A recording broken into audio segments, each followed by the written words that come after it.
Bonjour et bienvenue au podcast Dans la tête avec Dominique. Aujourd'hui, nous allons continuer les blessures de l'âme. Puis aujourd'hui, ça va être sur l'humiliation.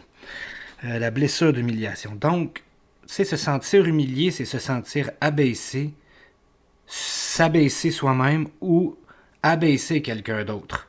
C'est surtout rattaché au monde physique, celui du avoir et du faire. Apparaît lors du moment où l'enfant mange seul, est propre, commence à aller aux toilettes tout seul. Tu sais, des exemples, s'éveille lorsqu'il sent qu'un des parents a honte de lui, ou lorsqu'il est sale ou malhabile. Puis ça, c'est n'importe quel des deux parents, tu sais. Il n'y a pas vraiment plus un que l'autre. L'exemple, c'est lorsqu'on se fait dire t'as pas honte, t'es un cochon, tu sais, quand il fait pipi au lit, ou lorsque l'on découvre, ou c'est surtout aussi lorsque la personne découvre un peu son corps, le corps de l'autre. Quand les parents racontent aux autres ces histoires-là, tu sais, des fois, ils ont tendance à un souper de famille, dire des trucs à ma tante, à sa sœur, aux autres cousins, ou dire à des amis. J'ai même vu ça aussi des fois, là, des parents dire ça, ou profs, là, des trucs de même. Puis tu sais, l'enfant, il est là, il entend, là, fait que des fois, juste dire ces trucs-là, pour eux, c'est humiliant. Ils vont se sentir abaissés lorsqu'ils se sentent contrôlés aussi par un parent, s'ils trouvent qu'il n'a pas la liberté d'agir ou de bouger comme il veut au niveau physique. Ils n'ont pas de difficulté à raconter les choses interdites durant leur enfance ou adolescence. Tu sais, l'adulte il n'y aura pas de difficulté à raconter ces histoires-là, là. Aucunement honteux. Ben, tu sais, dans la façon qu'ils vont avoir à le dire, ils seront pas honteux. Ils vont le cacher. Mais ça, c'est... Puis ils vont chercher aussi... C'est comme s'ils cherchaient des situations de vivre cette humiliation-là. Mais tu sais, ils vont en rire. Plutôt que de pas en rire. Ici, ça va être le masque qu'il se crée est celui du c'est difficile à dire. Machociste. En tout cas, machociste, c'est difficile pour moi de le dire. Il cherche la douleur et l'humiliation, mais c'est sans s'en rendre compte. Comme tous les blessures, là, on s'en rend pas compte qu'on le fait tout le temps. Ils vont chercher à se punir avant que quelqu'un le fasse à leur place. Il va faire des pieds et des mains pour être comme les autres. Voudrait qu'il soit. C'est pas je veux être comme les autres, c'est je vais être ce que les autres veulent de moi. Mais c'est ce qu'il fait ou ne fait pas qui déclenche la blessure. Faire et avoir des choses deviennent des moyens de compenser la blessure. La honte sera le sentiment dominant. Quand nous considérons comme pas correct faire à ce que nous venons de faire. Non, c'est pas faire, je m'excuse. Face à ce que nous venons de faire. Tandis que la culpabilité est un jugement comme étant mal ce qu'on a fait ou n'a pas fait. Fait qu'ici, c'est un peu difficile, tu sais. La honte, c'est... On se considère, nous, pas corrects face à ce qu'on a fait. Donc, on vise notre propre personne. Tandis que la culpabilité, c'est ce que nous avons fait, on le juge mal. On distingue notre être de ce que nous faisons.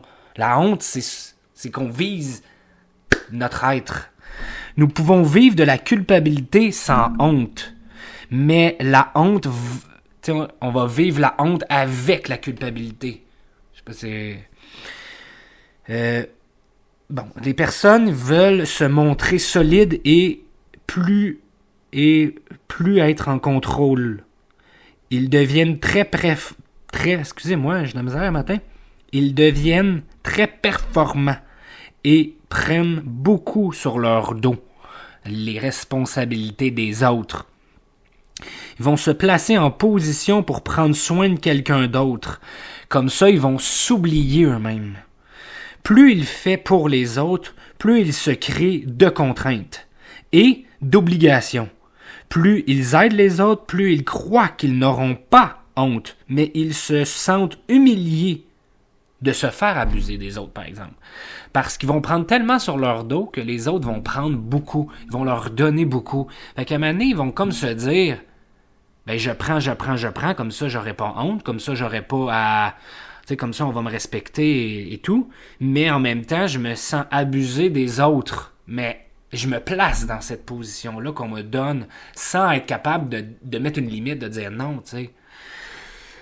Se sent rarement reconnu pour ce qu'il fait aussi.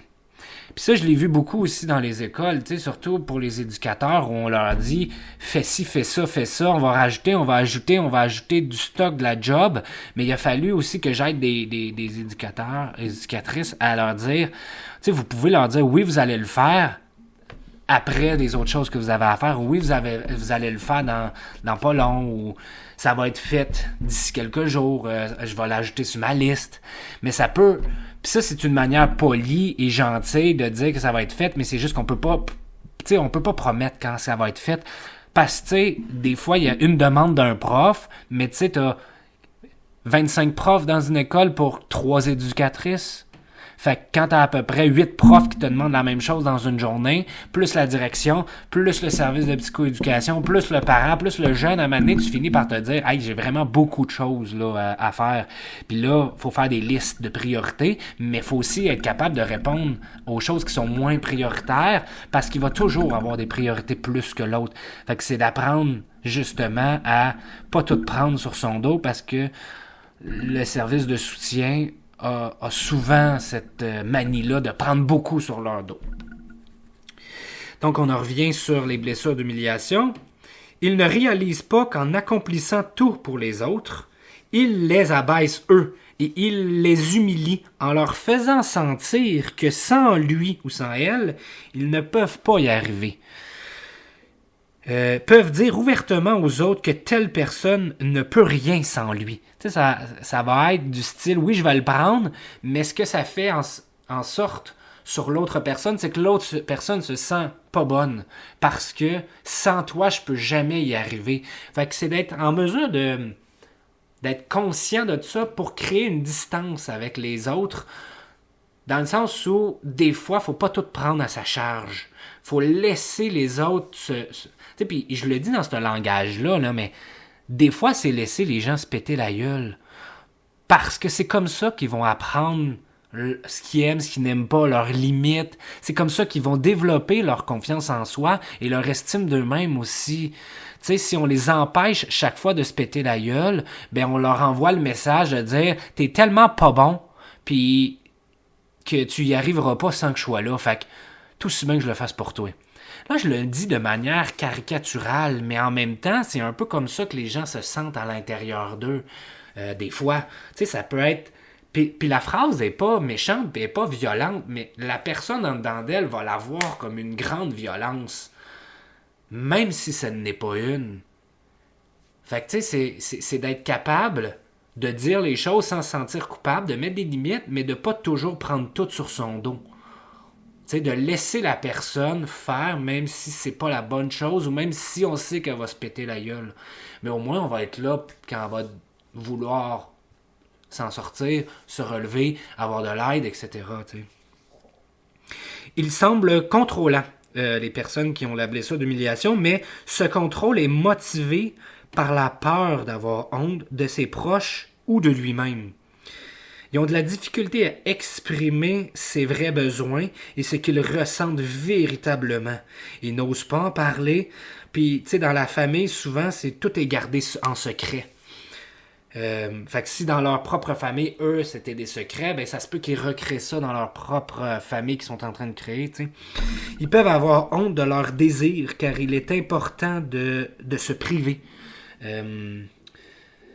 Parce que c'est des gens qui vont penser qu'il faut se sacrifier, mettons, je mets ça en guillemets, pour pouvoir montrer qu'on est une bonne personne, qu'on fait pour les autres, mais c'est aussi une manière se priver de ne pas avoir honte de soi-même ou que les autres n'aient pas honte de nous. Parce qu'on veut tellement montrer qu'on est une bonne personne. Les gens avec la blessure aussi d'humiliation, ben c'est aussi des gens qui sont hypersensibles et la moindre petite chose vont les atteindre. Ils vont tout prendre personnel. Vont tout faire pour ne pas blesser les autres. Quelqu'un de proche de lui se sent malheureux, ben alors ils vont se sentir responsables. Ils sont à l'écoute des autres, mais n'écoutent pas leurs propres besoins à eux. Fait qu'ils vont comprendre le besoin des autres, mais ils comprendront pas leurs propres besoins à eux. Écoute le moins ses besoins. C'est des personnes qui vont écouter, comme je disais, les moins ses besoins, même étant conscients de ce qu'ils veulent. Ils vont savoir ce qu'ils ont besoin. Ils vont savoir ce qu'ils veulent, mais ils ne seront pas à l'écoute de ça. C'est ce qui contribue finalement à alimenter la blessure. C'est aussi une façon de cacher sa blessure. Fait qu'il l'alimente, mais il la cache en même temps en faisant ça. Et puis, tu sais, de tout faire pour les autres aussi, ça va être une manière de cacher cette blessure-là. Fait qu'ils vont se sacrifier pour les autres tout le temps. Ils sont souvent reconnus pour faire rire les autres, en riant de lui-même. Ils sont très expressifs lorsqu'ils racontent des faits et ils trouvent le moyen de rendre cela drôle.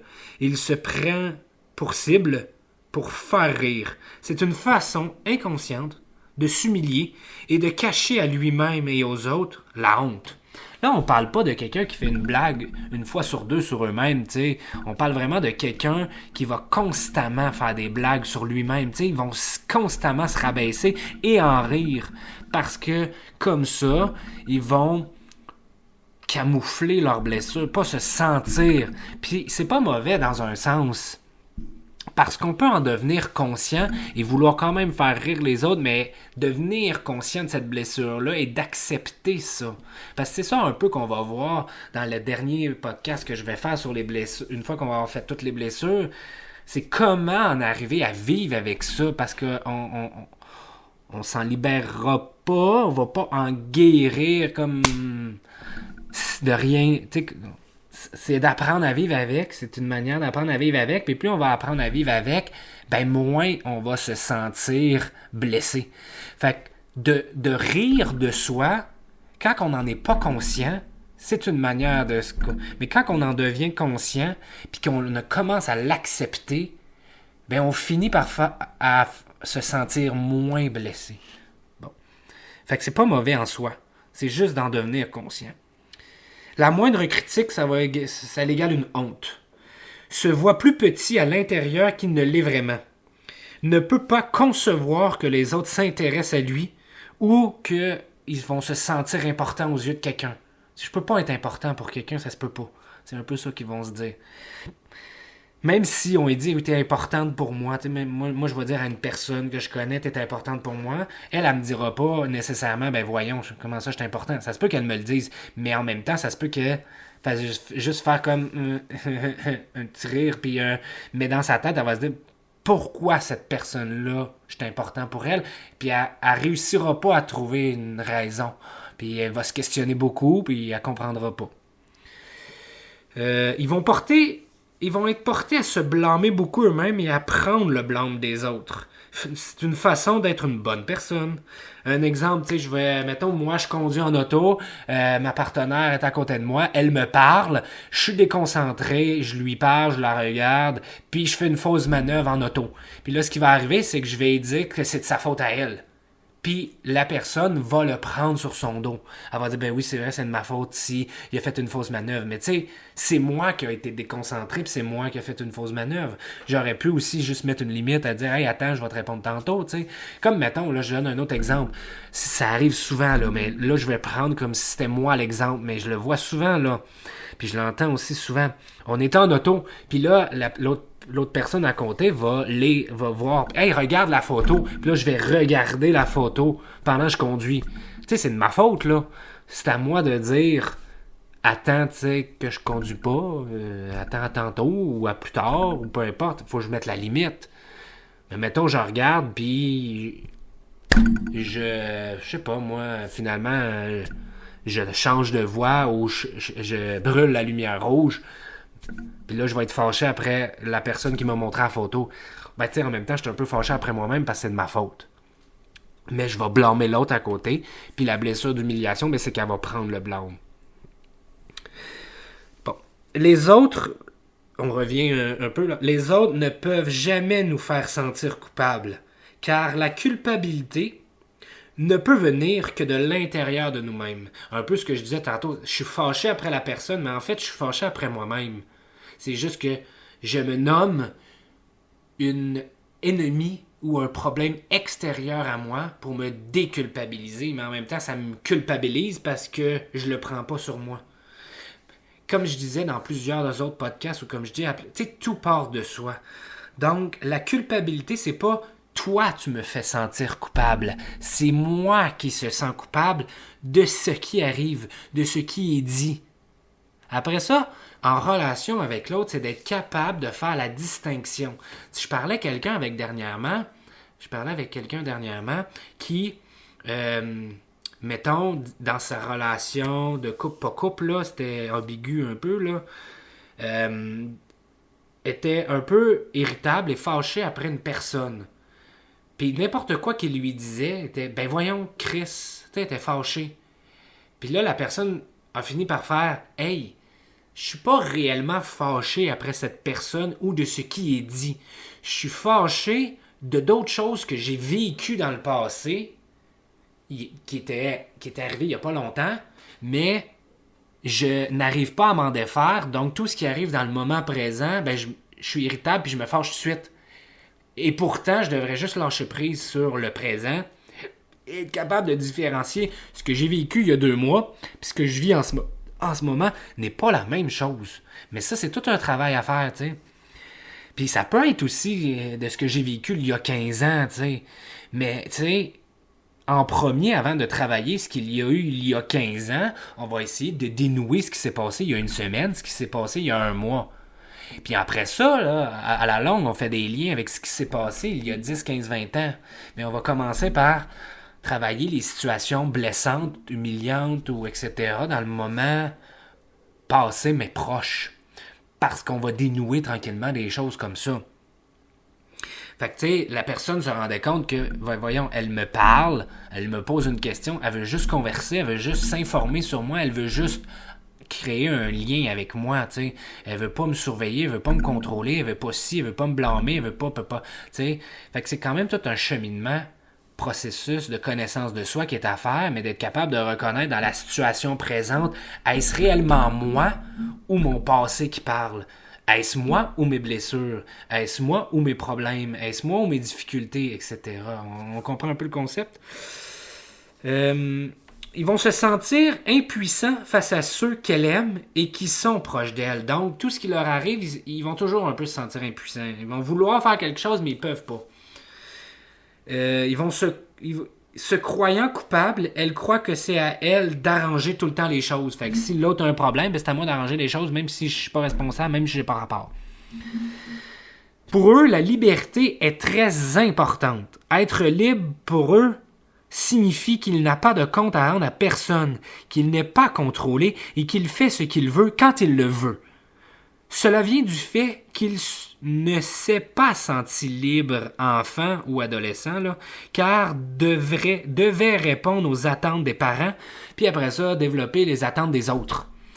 Souvent, la personne se crée elle-même des contraintes et des obligations, parce qu'on va aller un peu plus loin. Leur plus grande peur, c'est d'être libre. On voit-tu ici le paradoxe?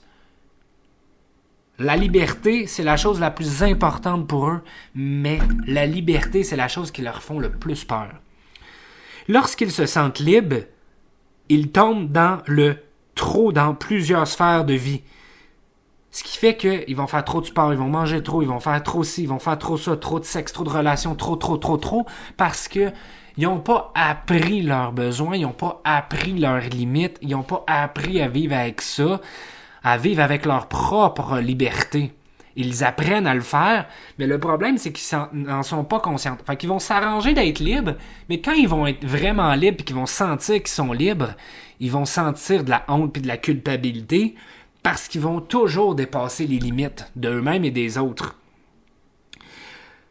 Fait qu'ils s'occupent de lui, il ne sera pas utile aux autres. Fait que là, ils vont se sentir honte de ne pas s'occuper des autres parce que là, ils vont trop s'occuper d'eux-mêmes, mais trop d'eux-mêmes dans le sens où sais, ils vont pas avoir trouvé l'équilibre.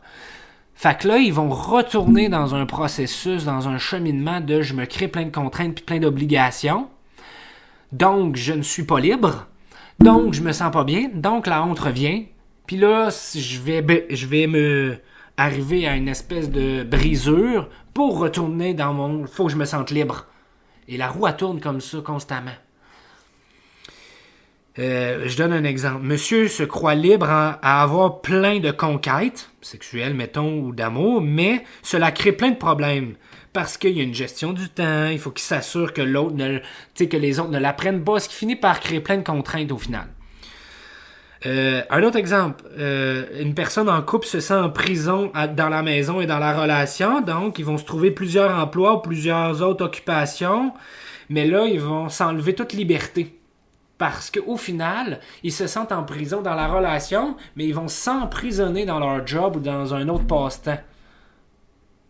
Parce que ils font pas la différence entre... Tu sais, ils vont se sentir en prison dans une sphère, mais ils seront pas capables de voir toutes les autres sphères de vie. Puis ça, je l'ai fait un peu aussi comme atelier dans les écoles, mais aussi comme thérapie un peu avec les jeunes et les adultes. C'est la satisfaire un peu, c'est la satisfaction qu'on a dans plusieurs sphères de vie. Trouver de l'équilibre entre chacun, mais c'est de trouver cette sphère de vie-là répond à quel besoin et ce que je fais répond à quel besoin, puis est-ce que je suis satisfait de la manière que ce besoin-là est répondu et de comment je le fais. Si la réponse est oui, on n'a pas besoin de trouver d'équilibre, mais si la réponse est non, il faut trouver l'équilibre là-dedans, parce que ça se peut qu'on en fasse trop, puis à un moment donné, on va en faire moins. Puis là, on va faire, OK, là, je suis satisfait à ce niveau-là. Puis c'est pour ça que c'est important d'apprendre à se connaître. Parce que c'est là qu'on ne va pas dans des comportements qui sont soit trop ou soit pas assez. Parce que quand c'est trop, trop étant comme pas assez. Fait qu'on sera pas mieux, on sera pas plus heureux, puis on sera pas. Parce que être sans limite ou vouloir remplir un vide profond, puis c'est toujours plus, il en faut plus, il en faut plus, il en faut plus. On répond pas réellement à un besoin. On essaie de combler des vides, ce qui n'est pas la même chose. Mais on va le confondre avec des besoins. Parce qu'on va le nommer, c'est mon besoin, c'est mon besoin. Mais là, l'autre personne va donner, mais ça sera jamais assez. Toujours plus loin, toujours. Ce qui fait que l'autre finit par se brûler. Elle va finir par péter un burn-out, va finir par s'en aller, va finir par se contraindre. C'est un exemple concret de quelqu'un qui a une blessure d'humiliation. Moi, mettons, je vais donner un exemple, mais à moi, qui n'est pas nécessairement moi, mais moi, je vais demander à quelqu'un, donne-moi de l'attention, donne-moi de l'amour, appelle-moi, donne-moi ci, mais moi, j'en donnerai pas tant. Parce que je vais m'attendre que l'autre le fasse pour moi parce que j'ai un grand vide. Mais je sais pas comment le combler autrement que toi, appelle-moi, toi, donne-moi de l'attention, puis toi, donne-moi de l'amour. Fait que je vais faire des demandes, la personne va le faire. Puis là, je vais dire que c'est pas assez, puis là, j'en veux plus. Puis là, la personne va le faire. Puis là, je vais en demander plus, et là, la personne va le faire. Mais ce que ça va donner, c'est qu'au bout du compte, je vais sentir qu'elle le fait jamais assez. Puis je vais lui reprocher qu'elle ne le fait pas assez. Ce qui va donner, au bout du compte, que la personne, à un moment donné, soit qu'elle va se brûler, puis elle va tomber malade ou elle sera pas bien, elle va faire des crises de panique, l'anxiété va monter, ou tomber en dépression. Peu importe, là, il va arriver une situation X où elle va péter. Ou la personne va se rendre compte qu'elle se sent de plus en plus contrainte.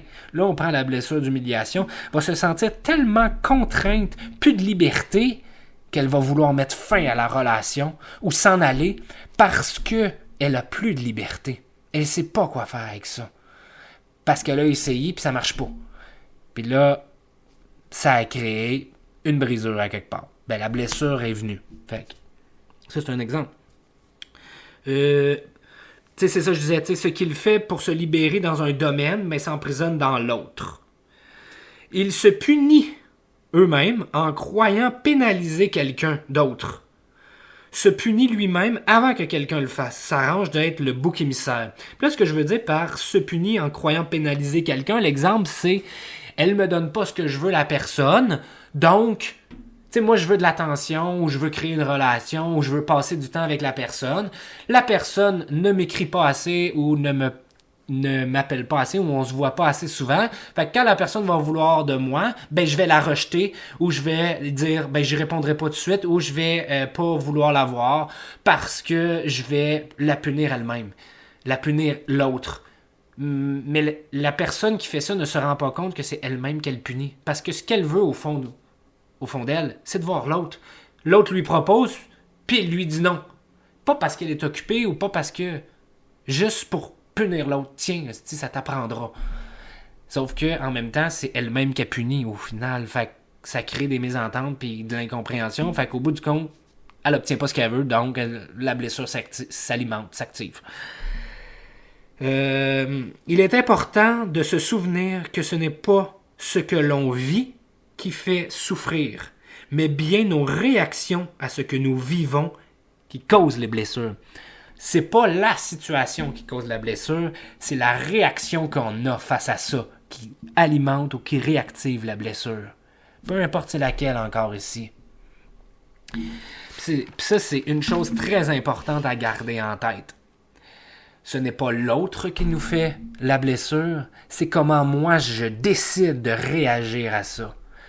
Donc, si mettons, je sais pas moi, on va donner un autre exemple. La personne a le besoin d'espace et de liberté pour recréer une paix intérieure puis pouvoir renouer avec la relation. Puis moi, ben de mon côté, ce que je fais, c'est d'envahir l'autre puis de pas être capable de lui laisser puis je lui remets tout sur sa faute. Puis là, je lui parle de mes besoins puis là, je dis moi. Mais là, qu'est-ce que je suis en train de créer comme dynamique relationnelle? Si la personne est partie en premier lieu, c'est parce qu'elle voulait trop répondre à mes besoins au lieu de répondre aux siens et j'étais pas assez à l'écoute de ses besoins. Tu sais, un équilibre. Puis là, parce que ma blessure, je la réactive moi-même, je me sens pas bien, je ne fais que parler de prends soin de mes blessures à moi, de mes besoins à moi, ce qui éloigne la relation finalement. Mais c'est pas ce que je veux. Parce que ma réaction est pas bonne, elle est pas adaptée à la situation. La bonne réaction, c'est d'être la bonne, c'est un grand mot, là, mais mettons, ce qui serait intéressant à faire, c'est d'être capable de se dire, dans sa tête, ce que je suis en train de réfléchir, de vouloir faire, c'est ma peur de qui parle. C'est mon émotion de, c'est ma blessure de ti qui est en train de s'éveiller. On comprend un peu le concept. Si je ne fais que lui envoyer un texto de 4 pages pour lui dire à quel point je veux qu'elle s'occupe de moi puis ma blessure à moi, puis qu'elle, ce qu'elle a besoin dans son moment, c'est de l'espace, ben, je suis juste en train de réactiver la blessure. Mais si je suis en train de me dire « Wow, c'est ma blessure, c'est ma peur qui est en train de parler, puis je la laisse vivre en dedans de moi, mais je me mets pas dans cette action-là, je ne fais que la reconnaître, de l'accepter comme elle est. Elle est là. » Ben, ça finit par apaiser cette blessure-là, puis je prends soin de moi dans ce moment-là. Parce que les blessures, comme je disais, les gens qu'on va rencontrer dans notre vie, c'est le miroir de nous-mêmes. Donc, si l'autre personne, son besoin, c'est de se retrouver elle-même, de retrouver son équilibre, de retrouver c'est quoi ses besoins, ben qu'est-ce que ça veut dire? Ça veut dire que pour nous aussi, c'est ça. Retrouve ton équilibre, retrouve ton propre... Recentre-toi toi-même sur tes besoins et prends soin de ton enfant intérieur. Prends soin de toi-même en premier avant d'essayer de renouer. Ou, pas juste avant, mais tu sais, aussi pendant que tu renoues la relation. Ce n'est pas en envahissant l'autre ou en forçant l'autre, mais plutôt... Toi, prends soin de tes besoins. Parce que ce que tu nommes à l'autre, c'est « je ne suis pas capable de prendre soin de mes propres besoins, toi, fais-le pour moi ». Mais la personne n'est pas capable de prendre soin de ses propres besoins, elle répond aux tiens. Donc, les deux personnes ne répondent pas à leurs propres besoins dans ce moment-là.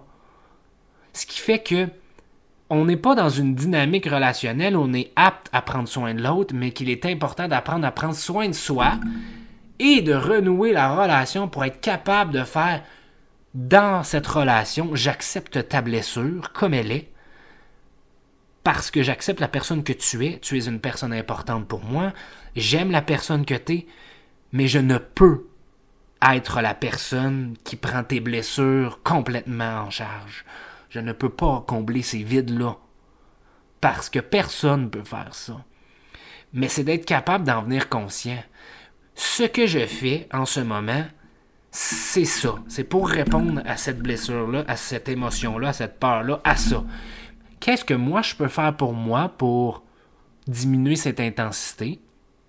Puis au moment où je vais être capable de faire ça, ben ça veut dire qu'on va accepter que l'autre ne peut pas le faire au complet et la dynamique va changer puis ça va créer une relation beaucoup plus durable et de confiance et de respect parce que l'autre va être capable au final de répondre à certains des besoins de l'autre dans le but parce que ça y tente, elle se sent libre, mais parce que ça y tente, mais aussi pour maintenir cette relation-là.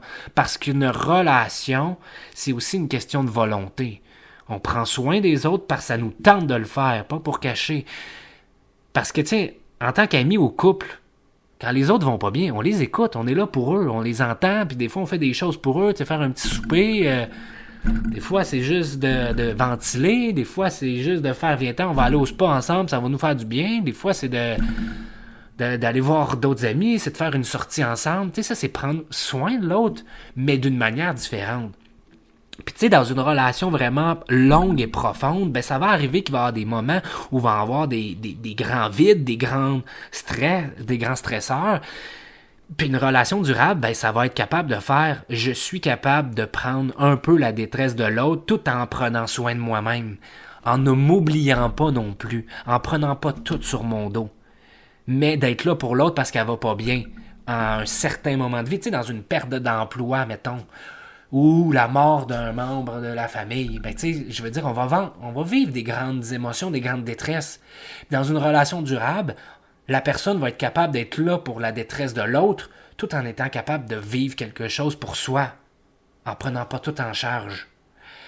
Et ça va être réciproque, parce que lorsque moi je vais vivre quelque chose, l'autre va être là pour moi, tout en mettant sa limite aussi de pas tout prendre à sa charge.